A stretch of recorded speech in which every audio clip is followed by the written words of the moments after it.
Bonsoir, bonsoir, bonjour, c'est Congo News 24. Bande Konanga, comme toujours avant de commencer notre émission, nous disons merci à Dieu. Nous disons merci à nos chers abonnés et téléspectateurs qui nous suivent partout dans le monde et en RDC. Bande Konanga, soyez les bienvenus. À la une, chers téléspectateurs, et Yindi Bandeko. Solution sur FDLR, Oyo Kagama Djokaba raison. Alors, Bandeko, Oyo Ntumba Luaba initié démarche Mokosiba FDLR. Et puis, Yango Fachi Asilisi Boksida Mayeli. Fachi a le but comme ça, FDLR n'a pas zonga. Yé pas Djoba Sodan ne ba na Rwanda. Monde est un problème parce que Fachi a Kangi Bango. Parce que chaque fois que vous avez FDLR, vous développez une émission. Deuxième point chez les téléspectateurs. Bandeko et Yindi na kota Kagame na ba nanga na ba complice na ye congolais, na ba complice na ye rwandais congolais, oyo nyonso ba o trahir mboka mayele siliban. L'arrestation de Rinkuba et Silisi ba secret nyonso to yebi, ndeni baza ko s'opérer, ndeni bazo se produire. Alors maintenant bango nyonso wana RD123 oya nanga Kagame batwana nyonso bakomeli présidente ya Tanzanie pourquoi a livré Eric Kuba na RDC. De côté na bango bazana problème parce que bango bayeba ekake Eric Kuba bakangaki na Tanzanie bayebe kazana prison na Tanzanie mais bayeba eteke bazaki extradé na Kinshasa. Ozomona bayeko sudu katango ba présenter yé na Kinshasa et lekeli bango bayeka bakangaki yé na Tanzanie. Mais bayeba kite kazana Kinshasa alors toko développement solo oyo toko lobasir combat oeza toujours et situation est attendue na Nord Kivu peut toko développement solo na biso tous à la connecter.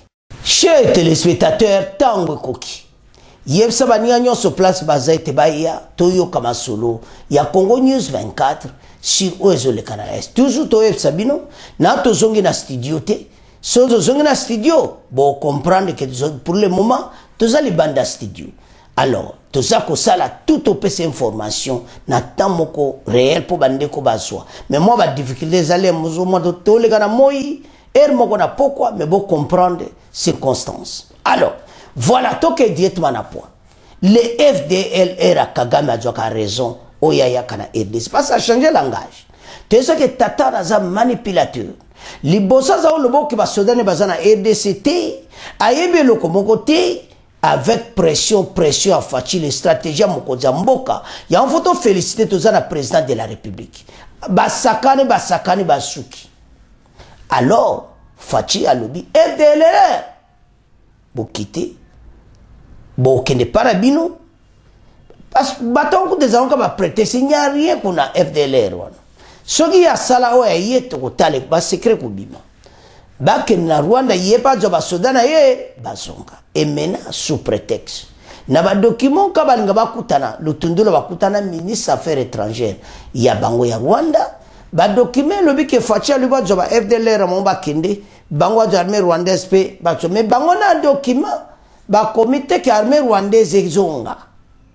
Ils ont écrit que bagota la sécurité peut amboka na bango ce qui FDLR a zongi. Au moment qu'il y a toujours un problème d'autoko suka na bitumbagaka. Mais et là on a sepelé te bakonzi bazo tarditi. Tozaka côté offensif mais tozo yana pona. Alors maintenant situation FDLR maintenant professeur Tumba ba salaki nini mona Kinshasa ba yokanieti Balo basir makambo a FDLR au Kagame a raison. Ba appuyer gouvernement décision à Fachi ya kumema FDLR China Rwanda. Bandeko Kagame mayele sili. Ndega sanzo ye balona kusala te. O balubaka la main dans les sacs. Kagame bakangiye makamuto azoluka donc azawana zoye batelo ne kusala. FDLR Bazongi Rwanda, wana kope kufit. Kope na mine kokufa. Je vous assure, chers téléspectateurs, l'Occident va avoir un problème. bon mon président Fachi un mutumoko donc grand stratège basuki parce que ce qu'il a dit azaki clair na bango que kaglibosa est savoir que Kagame za armée rwandaise na RDC baza ochatimiti ba américain siko ba moni que baza ba ko motie pression bimisa bango et comme on voilà biso tokende kuna pona FDLR langage est changé biso betolobi FDLR na yona batemo bazala to bimisa bakende mais to yo canal la revue de la presse bon auto avance adégoza somme Africa News est notre hebdomadaire lui intéressé au conflit qui oppose la RDC et le Rwanda. Ntumba Luaba a initié une démarche décisive. Kinshasa trépa doté Kagame, la Libye FDLR comme prétexte de l'invasion du territoire congolais, de la RDC. Rapporte ce tabloïd. Parlant du forum de réflexion sur la question FDLR, Force démocratique pour libération du Rwanda, un forum organisé à Kinshasa au moment où Kigali se préparait à célébrer 30 ans du génocide rwandais. Citant le professeur Ntumba, l'homme coordonnateur du mécanisme de suivi. Africa News rappelle que 30 ans après, s'est écoulé le génocide des massifs Hutus ont traversé pour occuper les terres congolaises. Marquant la genèse de ces FDLR et Zassomo. Alors, Toyoka, la revue de la presse, bon auto avance. Africa News, un autre hebdomadaire, c'est lui intéressé au conflit qui oppose la République démocratique du Congo et le Rwanda. Le MNS Ntumba Luaba initie une démarche décisive. Kinshasa entreprend d'ôter à Kagame la Libye FDLR comme prétexte de l'invasion du territoire de la République démocratique du Congo, rapporte ce tabloïd. Parlons du forum de réflexion sur la question FDLR, Force démocratique pour la libération du Rwanda. Un forum organisé à Kinshasa au moment où Kigali se préparait à célébrer les 30 ans du génocide rwandais. Citant le professeur Ntumba Luaba, coordonnateur national du mécanisme national de suivi de l'accord d'Addis Abeba, Africa News rappelle que 30 ans, c'est le temps qui s'est écoulé depuis le génocide et l'exode massif des Hutus qui ont traversé pour occuper des terres congolaises, marquant la genèse de ces FDLR qui ont servi à plusieurs reprises de prétexte pour la traversée de l'armée rwandaise du côté RDC, officiellement pour traquer ce groupe armé. Dans Ouragan, enfin, la... Baninga Tolandi. Bandeko, Tolandi va expliquer très bien. Les tableaux ont très bien expliqué que Bandeko P. Balandi ba initiative à Fachi, Kagame a Zobatunai. Oya Djela a raison. Il n'est pas valé sur la RDC. Malgré Yazo Salabo. Alors, ce que sont la manœuvre nyonso, Ezanine. Occident, Maïle et Sili, ils ont tout fait pour que Fachi n'a pas un problème. Parce que l'Occident a commencé à mingi que M23 armée rwandaise est de base à Congolais. Mais ce sont des Rwandais. Et maintenant, bah comme il a problème, Kagame andimi que yaza kuna pona ba FDLR, mais libosa lobaki bazati. Tu sais bien que le langage est changé, boibi mondele, tande bo mona ba américain, ba européen, occident. So ba moni ke reverser copé reverser et ça la kasoni, ba on ba lingati. O ba mona ngopena bizarre. Bako ba mona Kagame pena mutu moko donc bazo mona yeba bia tipo yo bako mo regretter pourquoi ba sala cop na yi parce que fatia lekeli bango maile mena bazo luka ndenge ni bolandi on la revue de la presse biso ya kana ba presse ndego na s'abonner te s'abonner hein poto sa be mission muki mais soto zongi na studio to sala be mission mulai. Mais pour le moment, tu continues à comprendre et pas tous aller. Alors, situation est zawana. Ndenge bazawana. Bazana problème sérieux. Il y a un truc ça va Congolais tout téléma pour n'amboka. Tokeba. Makambo nyonso. Eza makambo kwa kusakanati. Eza situation moko soko tali. Oh non. Bandeko. Na yo tala nabi en tout cas bateau yo et maintenant Maïle Sili président rwandais Facha lobby FDLR na yo yo ba ko tikilongo na Kigali yo pe ya ko joba ba soda no ba kendo mo place basuki to yebeta ko sala na yango te boko yo ka administration dossier mususu to so sila na bango kaka na terrain to comment tika premier point na bino to ke na deuxième point. Le deuxième point oyo sangwe panzani partout bolala men émission passée nde ba kanga ki conseil ya nanga.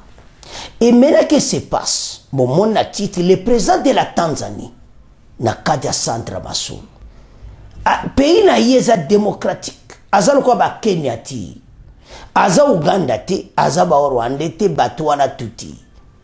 Kenya, basaki, bayambaki bananga tu, satala bango.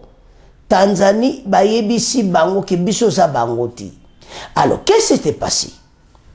Bakanga Erin Kuba depuis janvier. Mais bananga ba yebite kazana Kinshasa. Bango ba yebike azana Tanzanie bakanga ina boloko. Baluka kabatini ke Kisasa. Mais ba yeba ite so azana jana Kinshasa. Kale ba présenter ni ba yo mona o parce que renseignement na so ba du janvier, février, mars, avril. Bah, il faut présenter par en avril. Mais pendant 3 mois, Yango Kabouya y Koloba va présenter que voilà pas ça tangi batunion son amulongo. Alors, what se le ban émission passée. Ah, comme problème ni. Rwanda, RDF, Nanga AFC Bango Nyonso, bah comme lettre pas président Tanzanie, la présidente. La présidente a clairé par là, nous sommes un pays démocratique. Tout le monde est bino, bakangi bino. Les va présenter, bango sur la combat, ça comme na qui, copé. Donc bango bazaï koye bate, tina de bango bundawana. Bazo peut-être suivi plan na bango mobimba. Oyo bazo préparé, mission na bango, bateau nyoso bazaï inclus. Nombre na côté nanga ba yeba ite to yebi makambo na ba ex-président Kabila Numbi batu bango ba yeba kité. Mais subitement ba ekomona oh to tangela bino. Alors Beliangwa ba commis la présidente de Tanzanie lettre. Yeba donc si réponse. Total. Les FARDC ont annoncé vendredi l'arrestation de Rinkubache Bandou, alias Malembe, décrit comme une figure clé du mouvement politico-militaire Alliance Fleuve Congo. Le général Sylvain Kenge a présenté l'accusé à la presse au quartier général des renseignements militaires, précisant que l'arrestation avait été menée par des services spécialisés. La FC a répliqué en affirmant Nkuba a été capturé le 3 janvier 2024 à l'aéroport de Dar es Salaam, en Tanzanie, alors qu'elle se dirigeait vers une réunion. Selon l'organisation, il aurait ensuite été transféré à Kinshasa. Une communication officielle à ce sujet a été envoyée par Corneille Nanga, coordinateur de la FCS Salumu, à sa présidente de la République de Tanzanie le 18 mars. L'organisation accuse sans présenter de preuves que les avait obtenus d'Nkuba résultent de tortures visées à terroriser et arrêter les membres de l'opposition. Plus gravement, l'AFC porte des accusations contre la Tanzanie, l'accusant d'avoir non seulement enlevé Nkuba, mais aussi d'avoir commis les actes de massacre et d'épuration ethnique, encore une fois sans fournir de preuves concrètes. Dans sa déposition, Rinkuba a révélé plusieurs noms comme faisant partie des contacts des personnalités telles que Claude Lubaya, Olengankoyi Passia Saïba. La mention de ces noms dans la déclaration a suscité des réactions, notamment de Claude Lubaya, député national honoraire, qui s'est dit profondément choqué d'être associé de l'AFCT.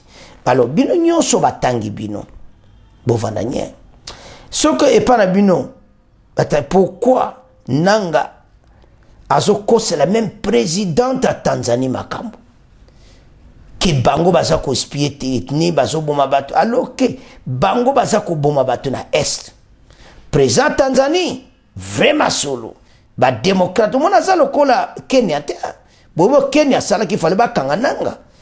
Ndebo zaona mukolo Uganda Kenya ba okoma lokola Tanzanie tozala bien na ba voisin mais boyebela bino bobo tikali au monde Tanzanie vraiment solo ba timbeli ki bato baza ba fou, ce sont des terroristes.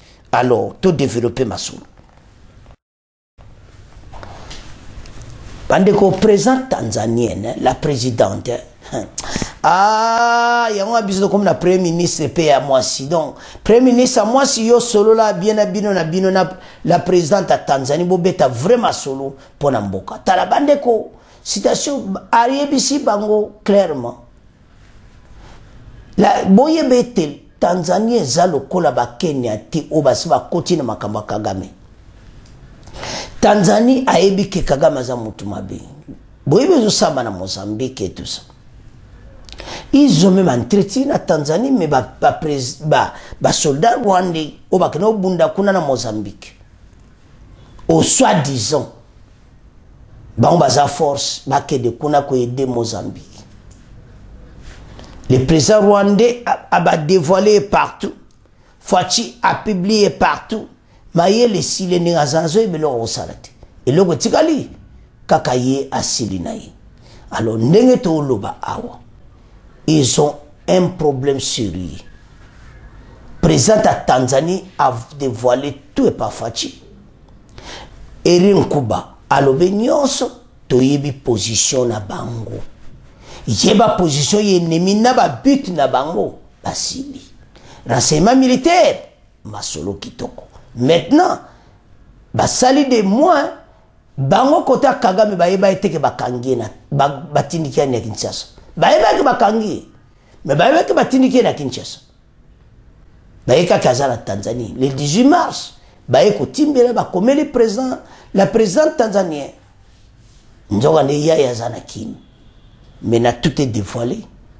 Yeba munguna na yo oko sase très bien toyebi bango bako sila congolais ko bangati ozo salama na pays na biso pour le moment za nzamba so bimisa banguna nyonso o balingaka RDC te bako bimana poisa ils seront tous aux arrêts et puis bako kanga bango siko bandeko tokoleka na pona biso oyo ya combat FARDC RDF 23 bandeko tozo tanga na se wana vraiment na paragraphe asuka o balobaka eyindi armée na biso ezo pilonné donc c'est-à-dire son on comprendre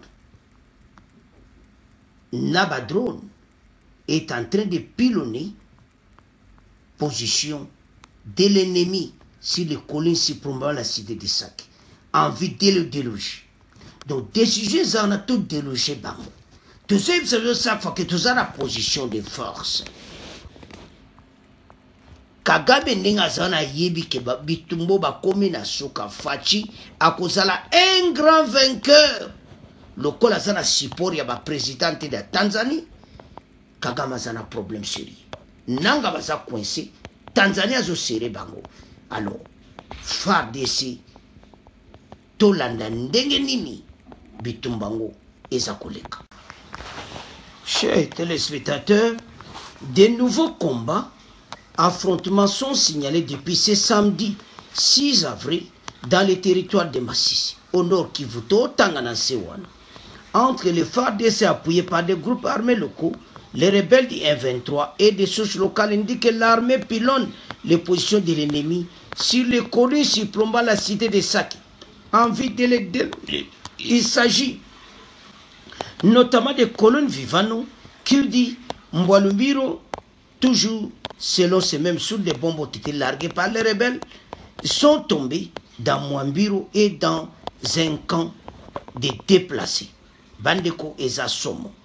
RDF 123, Dobi Tumba Oyo et Salama et sous samedi. Tant que chaque jour, on peut une information. Alors, bateau va comme Nasuka, il largue des bombes partout. Et Zokita. Mais FARDC c'est toujours à l'attaque. Donc, RDF 123 sont kalaté bakokoya. Alors, Banamboka, Ndeka Tolobiwana, et Tebitumbe Bana, et ça qu'on continue. Donc, le samedi, et ça là qui sont. Alors, donc, Ndeto émission le dimanche, mais samedi déjà, makambo to reporter za ya samedi na pokwa donc bitumbe zalaki ya kusaka na nguti donc FARDC azo pilonner nde botangi wana na se ao pilonner pena côté ennemi. Alors avançons. Guerre oyo avant même totika to sisa na guerre oyo na Ruchuru toza na defo sake na côté ya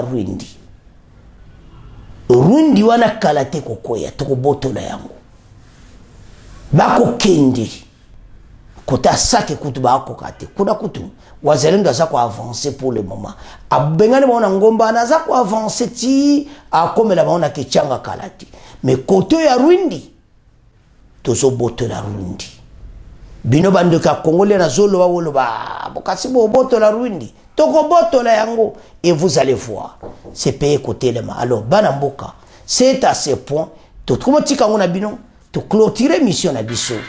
Vous continuez à s'abonner massivement. Au revoir, à la prochaine.